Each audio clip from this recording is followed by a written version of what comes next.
খুব ভালো লাগে। লন্ডন বৈঠকের পর রাজনৈতিক অঙ্গনে নির্বাচনী আলোচনা তুঙ্গে। ভোটের দিনক্ষণ ঘোষণার দাবি উঠেছে বিভিন্ন দল থেকে।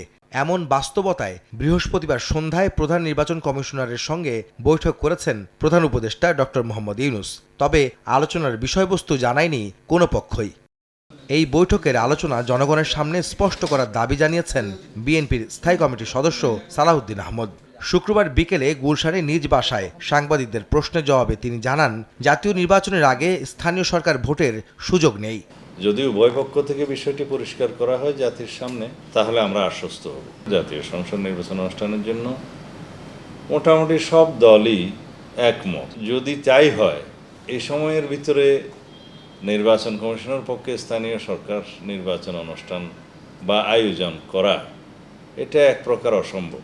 তাহলে এখানে স্থানীয় সরকার নির্বাচন অনুষ্ঠানের তো কোনো সুযোগই নাই, প্রশ্নই নাই। স্থানীয় সরকার নির্বাচনের জন্য আমরা কোনো অভ্যুত্থান করি নাই।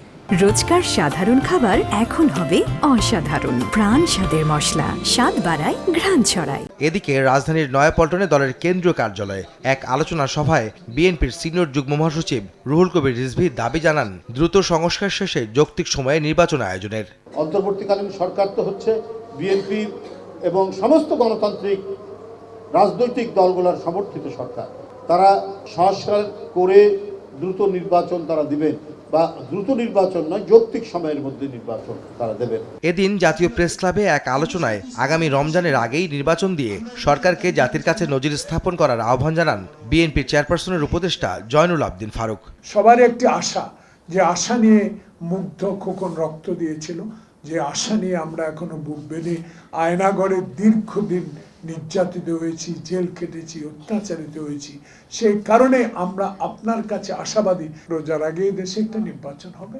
সেই নির্বাচনের প্রস্তুতি নিশ্চয়ই সরকার গ্রহণ করছেন।